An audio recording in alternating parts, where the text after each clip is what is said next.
오늘 우리에게 주시는 하나님의 말씀은 구약성경 시편 23편 3절 말씀입니다. 제가 보는 성경으로 구약 818쪽입니다.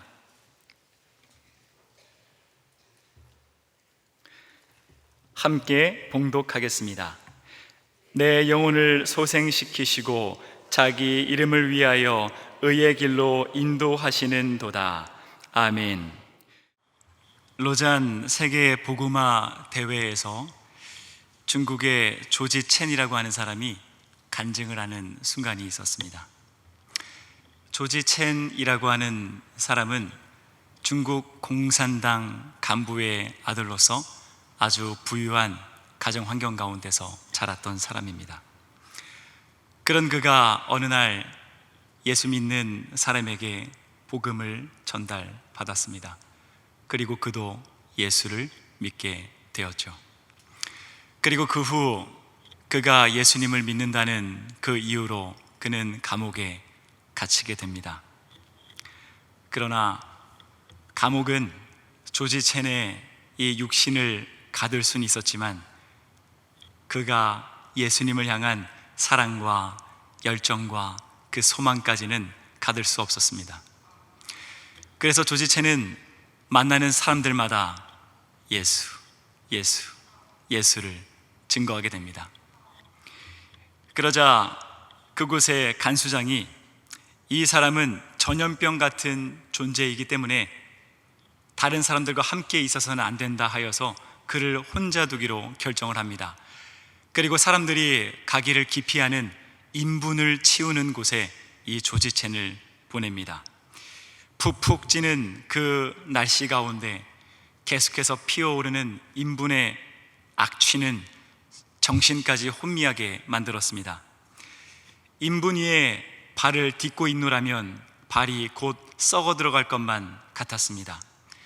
인분을 치우다 보면은 인분 구덩이에 넘어지는 일들도 다반사였습니다. 그러니 온몸엔 악취가 가시지 않고 그 악취로 인해서 코는 썩어 들어갈 것만 같았습니다. 그렇게 조지 첸은 18년 동안 그 인분을 치우는 일을 감당합니다. 그리고 끝내 그가 석방되고 난 이후 로잔 세계 복음화 대회에서 간증을 하는데 참으로 이해되지 않는 간증을 하였습니다. 나는 인분 구덩이에 들어가는 시간이 행복했습니다. 감옥에 있을 때는 찬송도 기도도 큰 소리로 할 수 없었는데 내가 일하는 곳은 냄새가 심하게 나기 때문에 간수들이 얼씬거리지도 않았습니다. 그래서 나는 일주일이고 열흘이고 인분을 치우는 시간에는 하나님의 이름을 마음껏 불렀습니다. 큰 소리로 세계 교회와 12억 중국 동포를 위하여 마음껏 기도하고 찬양할 수 있었습니다. 18년의 강제 수용의 시간은 고통의 시간이었고 괴로움의 시간이었고 아픔의 시간이었습니다. 그러나 그 시간에도 조지 첸은 하나님과 늘 함께하고 있었기 때문에 그 시간은 그에게 은혜의 시간이요 기쁨의 시간이요 행복의 시간이었습니다. 하나님이 있었기 때문에 그는 살 수 있었습니다. 하나님의 은혜가 그를 붙들어 주었기 때문에 그는 쓰러질 수 없었습니다. 하나님이 계시니 살아 견뎌야 할 그 이유가 그에겐 있었습니다. 그렇습니다. 신앙인을 살게 하는 것은 하나님입니다. 신앙인을 지탱하는 것은 하나님의 은혜입니다. 하나님만 내 곁에 계시다면 우리는 살 수 있습니다. 하나님만 나를 붙들고 계시다면 우리는 쓰러질 수 없습니다. 하나님만이 우리의 힘이요 소망이요 능력이 되시기 때문입니다.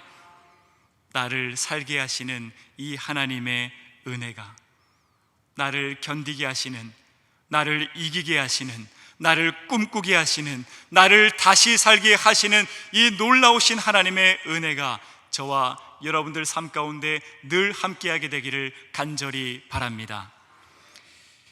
만약 다윗의 인생 조목조목을 책에 기록하여서 출판한다면 몇 권의 책이 출판이 될까요? 아마 많은 위인들의 일을 기록된 자서전들보다 훨씬 많은 분량의 책이 발간될 것입니다. 그렇게 다윗은 자신의 인생이 참으로 다사다난했지만 그 인생길 가운데 하나님은 나에게 이러한 분이셨다, 그는 고백합니다. 시편 23편 3절입니다. 내 영혼을 소생시키시고 자기 이름을 위하여 의의 길로 인도하시는도다. 먼저 다윗은 하나님은 자신의 영혼을 소생시키시는 분이라고 고백합니다. 여기서 소생이라고 하는 히브리어 슈브라고 하는 단어는 크게 두 가지 뜻을 갖고 있는데, 첫 번째 뜻으로는 돌아가다라는 뜻을 갖고 있습니다. 성경에서 슈브라는 단어가 사용된 용례를 보면 먼저 죄에서 돌이키다로 사용됐습니다. 예레미야 18장 8절입니다. 만일 내가 말한 그 민족이 그의 악에서 돌이키면, 또 종되었던 나라 애굽에서 돌아오다로 사용됐습니다. 창세기 15장 16절입니다. 내 자손은 4대 만에 이 땅으로 돌아오리니, 또 포로 생활에서 돌아오다로 사용됐습니다. 역대하 30장 9절입니다. 너희 형제들과 너희 자녀가 사로잡은 자들에게서 자비를 입어 다시 이 땅으로 돌아오리라.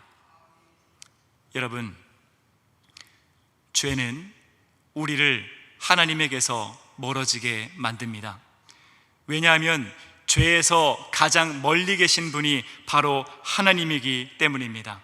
내가 죄를 끌어안고 있으면 마치 자석이 같은 극끼리 서로 대면 그 가운데 저항의 자기장이 생겨서 서로 밀쳐내는 것처럼, 내가 죄를 끌어안고 있으면 있을수록 하나님과 나 사이에 저항의 자기장이 생겨서 하나님과 더욱더 멀어지게 만듭니다. 그러므로 죄를 끌어안고는 결코 하나님 곁을 지킬 수가 없습니다. 내가 죄를 사랑하고 내가 죄를 소유하고 있다는 그것은 하나님과 영원한 이별을 뜻합니다. 또한 죄는 자가 증식력을 갖고 있습니다. 내가 죄를 끌어안으면 안을수록 그 죄는 누룩과 같아서 점점 증식하고 팽창합니다.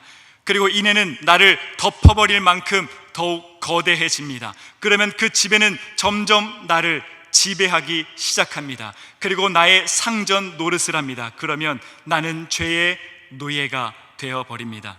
그러면 나의 생각과 판단과 행동, 이 모든 것들은 죄의 지배를 받아서 나의 생각, 판단, 행동 모두 죄로 시작하여 죄로 끝나게 됩니다. 그러면 나는 선을 행할 수 있는 자율 의지를 다 상실한 채 죄의 포로가 됩니다.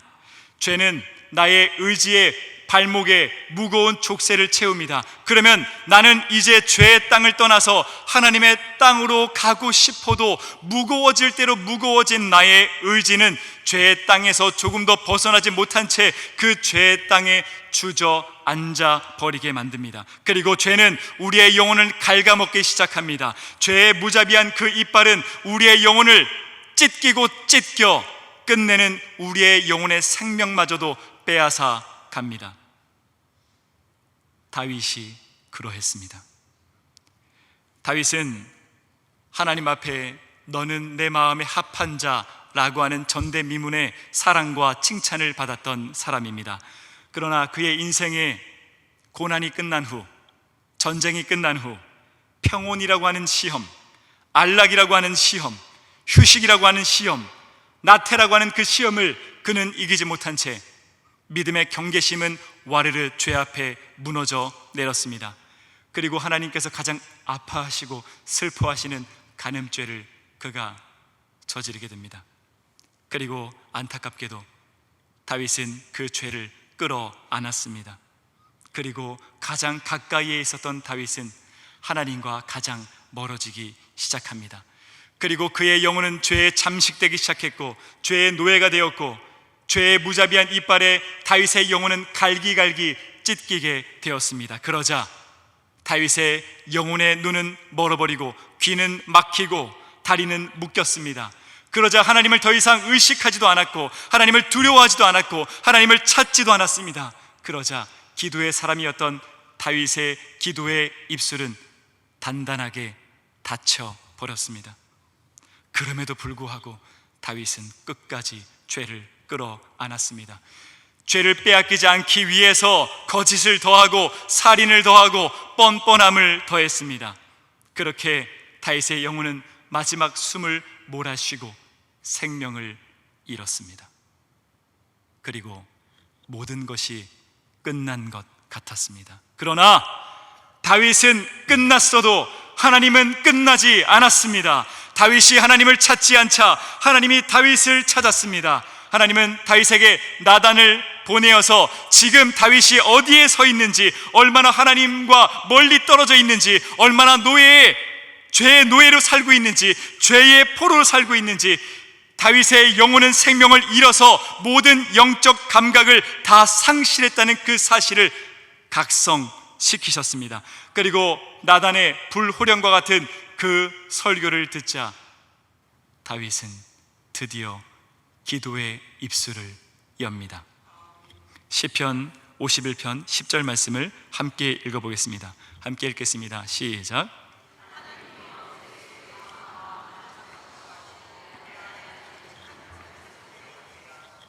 하나님이여, 내 속에 정직한 마음을 창조하시고 내 안에 정직한 영을 새롭게 하소서. 여러분 상상해 보십시오. 지금 다윗의 두 뺨에 흐르는 뜨거운 눈물이 보이십니까? 자신의 죄로 인하여 죽어버린 정한 마음을 소생시켜 주시옵소서. 죄로 인하여 죽어버린 정직한 영을 소생시켜 주시옵소서. 그는 뜨거운 눈물을 흘리며 기도했습니다. 그러자 그 뜨거운 눈물을 하나님께서 받으시고 이미 잃어버린 다윗을 위해 끝없이 흘리시고 있던 하나님의 눈물이 가득 담긴 슈브의 은혜로 숨을 거둔 다윗의 영혼을 하나님께서 소생시키셨습니다. 그리고 축 처진 다윗의 영혼을 등에 업으시고 죄의 땅에서 벗어나 하나님의 땅으로 데려오셨습니다. 사랑하는 여러분, 하나님의 소생케 하시는 은혜는 신비 중에 신비요 은혜 중에 은혜입니다. 죄를 조금도 용납하실 수 없는 영원한 선이신 하나님께서 자식을 사랑하는 그 마음에 그 죄를 그대로 용납해 주시는 지독한 자기 부인이기 때문입니다. 죄를 조금도 수용하실 수 없는 영원한 정의이신 하나님께서 자식을 사랑하기에 그 죄를 그대로 받아들여 주시는 지독한 고통의 감내이기 때문입니다. 그러므로 하나님의 소생케 하시는 은혜는 내가 어떠한 추악한 죄를 저질렀다고 하여도, 아무리 더러운 죄를 저질렀다고 하여도 끝까지 포기하지 못하시는 하나님의 절절한 사랑의 결과입니다. 하나님의 소생케 하시는 은혜는 어떠한 고통과 아픔과 손해를 감내해서라도 사랑하는 내 자식을 다시 찾아와야 하겠다는 하나님의 절절한 사랑의 절규입니다. 하나님의 소생케 하시는 은혜는 길 잃어버리는 하나님의 자식을 찾기 위해서 온 산을 뒤지고 늪을 건너고 골짜기를 건너고 가시밭길을 헤치고 한 걸음에 달려와 끝까지 나를 찾아내시는 하나님의 절절한 인내가 바로 슈브의 은혜입니다. 그러므로 진정한 회개는 나도 울고 하나님도 우는 것입니다. 회개는 나의 눈물에 시냇물이 흐르고 흘러 하나님의 눈물의 바다에 도달하는 것이 바로 회개입니다. 그러므로 이제 메마른 회개의 연극을 그만하십시오. 나를 용서하기 위해 울고 있는 하나님과 함께 부둥켜 안고 하나님의 가슴팍을 나의 눈물로 적시는 진짜 회개를 하십시오. 그리고 내가 아무리 죄에 넘어졌다고 해도, 죄에 패배했다고 해도, 죄로 인해서 하나님과 멀리 떨어졌다고 해도, 죄의 노예가 됐다고 해도, 죄의 포로가 되었다고 해도 늦지 않았음을 기억하시기 바랍니다. 때늦은 회개란 있을 수 없습니다. 하나님이 보내신 나단이 성큼 나에게 다가와 나의 영혼의 경종을 울리는 그때가 가장 이른 회개의 때입니다. 나는 하나님을 잊었어도 하나님은 나를 잊지 않았습니다. 나는 하나님을 찾지 않아도 하나님은 비가 오나 눈이 오나 나를 찾고 계십니다. 내가 돌아갈 길을 잃어버렸다고 하여도 돌아갈 길을 아시는 하나님께서 축 처진 나의 영혼을 짊어지시고 하나님의 땅으로 돌아가십니다. 아직도 기회가 있습니다. 그러므로 수없는 나단이 나에게 찾아와 나의 영혼의 경종을 울리면 그 즉시 하나님 앞에 엎드리시기 바랍니다. 주저함 없이 영원히 건고하신 우리 주 예수 그리스도의 보혈의 공로 힘입어 염치 없이 용서를 구하십시오. 그리고 죄의 통증을 회복하십시오. 죄에 아파하십시오. 죄의 눈물을 회복하십시오. 너무 부끄러워 감히 하나님 앞에 고개를 들 수 없다면 고개 숙여 오십시오. 괜찮습니다. 왜냐하면 내가 울고 있기 이전부터 하나님은 더 큰 소리로 이미 울고 계셨기 때문입니다. 떠났던 그 순간부터 이미 하나님은 내가 언제 돌아오나, 죄에서 언제 돌이키나 눈물 흘리고 계셨기 때문입니다. 내가 울리고 있는 그 통곡 소리보다 하나님의 통곡 소리가 더욱 크기 때문입니다. 나의 죄보다 하나님의 사랑이 더욱 거대하기 때문입니다. 사랑하는 여러분, 마음껏 죄로 인해 절규하십시오. 나의 죄로 인해 숨진 정한 마음을 소생시켜 주시옵소서. 죄로 인해 죽은 나의 정직한 영을 소생케 해 주시옵소서. 절규하십시오. 그러면 어느덧 못자국이 분명한 두 손이 죄의 고통으로 눈물 흘리고 있는, 심하게 떨리고 있는 나의 두 어깨를 잡아 주십니다. 그리고 그분은 우리에게 이렇게 말씀하십니다.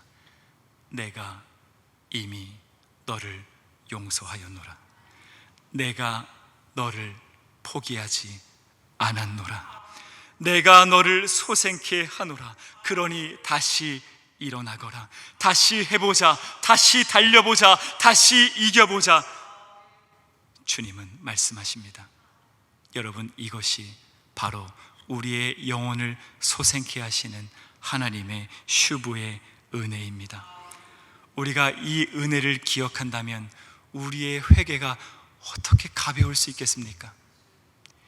이 슈브의 은혜를 기억한다면 우리의 회개가 어떻게 메마를 수 있겠습니까?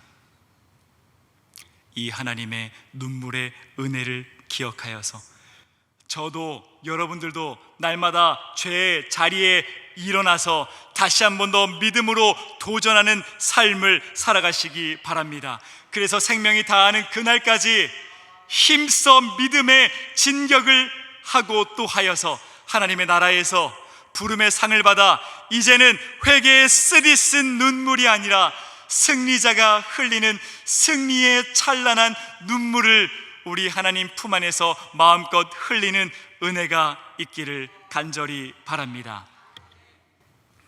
소생시키다 슈브의 또 다른 뜻은 회복하다라는 뜻을 갖고 있습니다.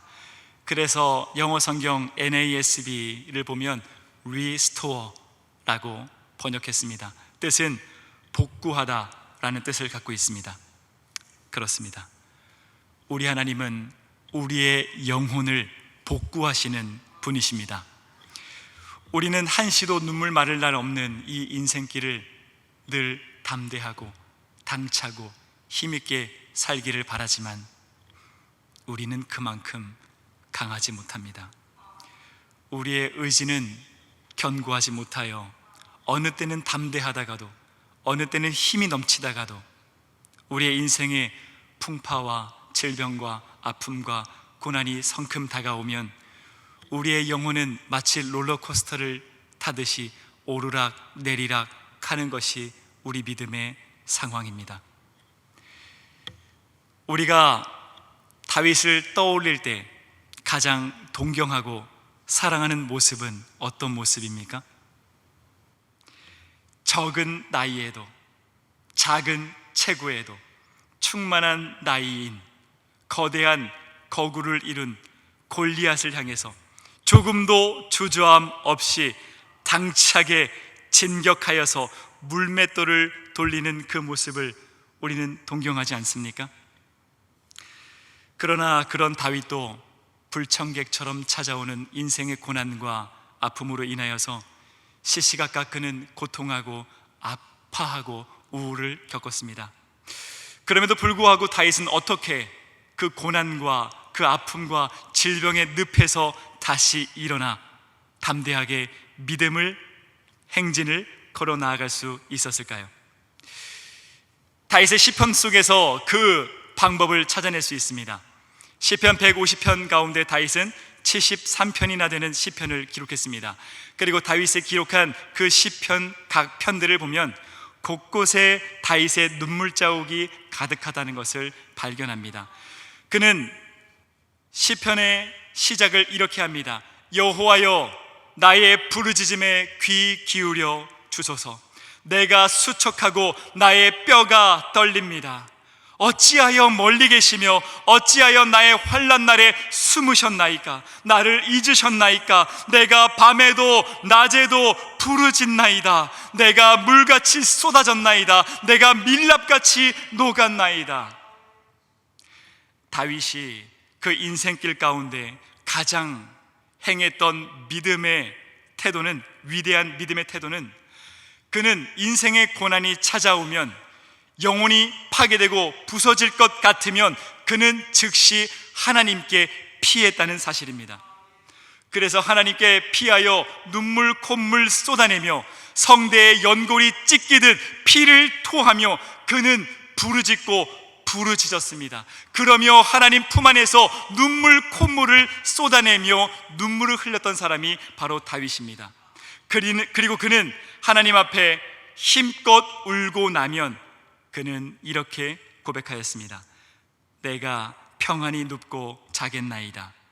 주의 은혜가 나를 호위하나이다.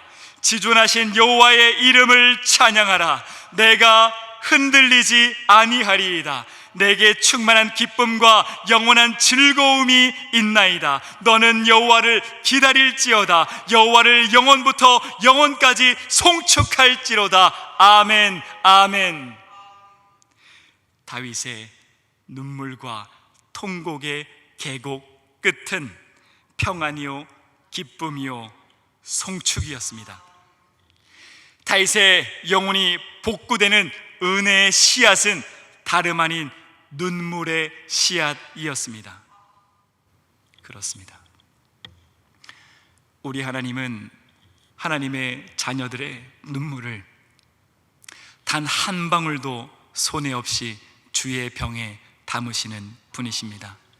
여러분, 자식이 울고 있는데 멀찍이 지켜보는 부모는 없습니다. 자식이 울면 부모는 더 웁니다.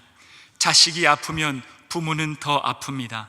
자식이 웃으면 부모는 더 웃습니다. 그래서 아버지 앞에 둘도 없는 자식인 우리의 가장 강력한 무기는 바로 눈물입니다.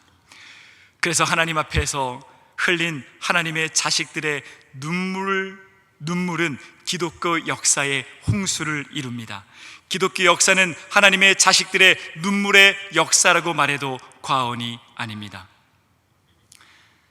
어릴 적 저는 인생의 쓰디 쓴 고배가 얼마나 고통스러운지 체험하면서 자랐습니다. 참으로 인생은 하루하루 살아가기가 참으로 힘겹구나, 특별히 한 달을 살아내는 것도 이렇게 고통스럽구나 라는 것을 깨달으며 자랐습니다.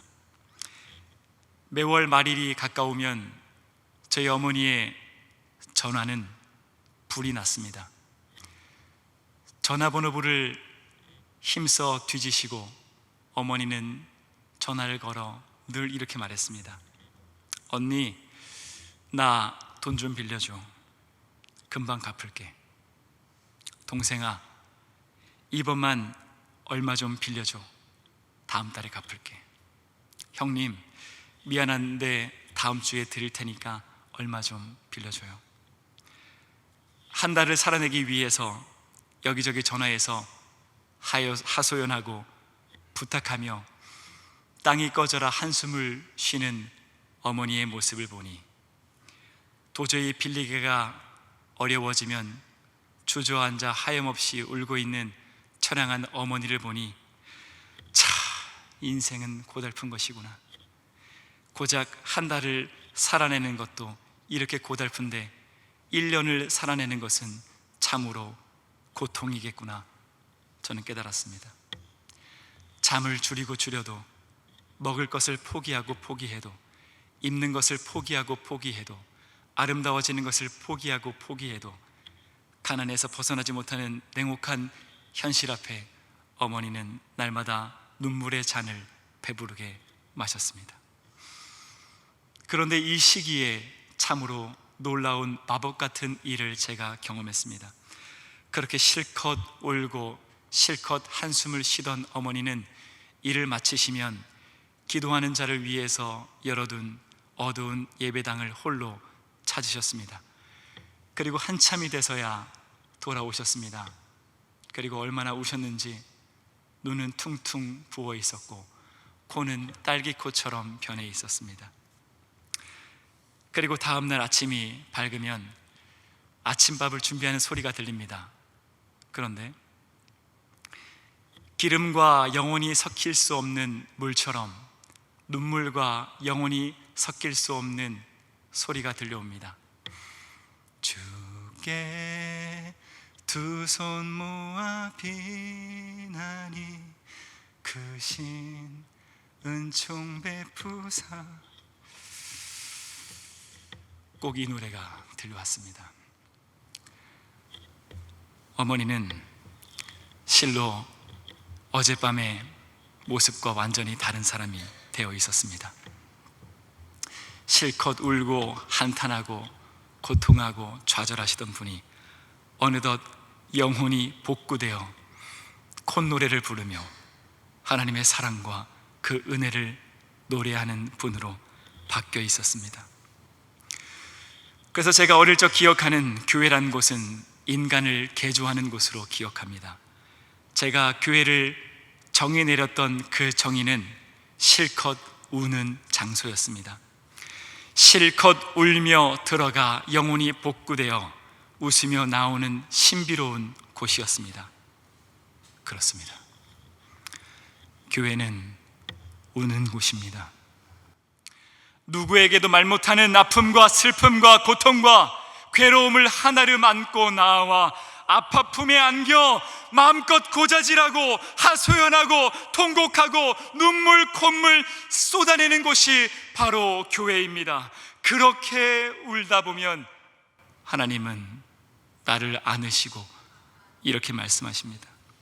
사랑하는 딸아, 사랑하는 아들아, 그래, 내가 너를 안오라. 내가 너의 아픔을 알고, 내가 너의 눈물을 알고, 내가 너의 고단함을 아노라. 내 품에 안겨 마음껏 울거라. 내가 너를 향한 사랑으로 내가 너를 위로하노라. 내가 너를 살게 하리라. 내가 너를 나의 의로운 오른손으로 붙들리라. 내가 끝까지 너의 곁을 지키노라. 그렇게 아빠 품에 마음껏 울고 나면 부서진 나의 영혼은 어느덧 복구되어 소생케 되어 슈브의 은혜가 찾아옵니다. 아빠 품에서 전해지는 그 사랑의 체온으로 말미암아 얼어붙었던 나의 영혼의 힘을 얻습니다. 그리고 다시 살아낼 희망을 얻습니다. 그래, 나의 하나님 아버지가 나와 지금도 함께 하시니 주저앉아 있을 순 없지. 다시 일어나자, 다시 해보자. 우리 하나님 도와주실 거야. 우리 하나님 잘해주실 거야. 나에게 힘 주실 거야. 좋은 것 주실 거야. 하나님 믿고 다시 일어나 하나님을 찬양하자. 할렐루야, 아멘, 아멘. 그러면 놀랍게도 우리 입술에 한숨이 가시고 그 안에 찬양이 담깁니다. 이것이 바로 우리의 영혼을 복구하시는 하나님의 슈브의 은혜입니다. 사랑하는 여러분, 우십시오. 사람 앞에서 울지 말고, 세상 앞에서 울지 말고 예수님 품 안에서 마음껏 우십시오. 여러분들 언제 눈물의 기도를 드려봤습니까? 너무 아득하여 기억이 나지 않습니까? 왜 이렇게 하나님 아빠 앞에서 점잖습니까? 어느 때부터 교회가 이렇게 잠잠해졌습니까? 어느 때부터 교회가 이렇게 점잖아졌습니까? 어느 때부터 교회가 이렇게 눈물이 말랐습니까? 눈물샘이 말랐으니 우리의 영혼은 날마다 부서지고 깨지고 무너져도 복구하시는, 소생케 하시는 슈브의 은혜를 우리가 누릴 수 없게 되었습니다. 날마다 우리의 영혼이 메말랐으니 수많은 영혼의 질병 가운데 우리는 오늘도 아파하고 쓰러지고 있습니다. 그러므로 마음껏 우십시오. 마음껏 통곡하십시오. 태초부터 나를 아시는, 나의 모든 부끄러움을 아시고 나의 폐부까지 감찰하시는 하나님 품 안에 안겨서 마음껏 눈물 흘리면서 기도하십시오. 그러면 하나님의 크신 은혜로 말미암아 다시 살아낼 수 있는 그 힘을 얻습니다. 10번 쓰러졌다 하여도 하나님의 슈브의 은혜로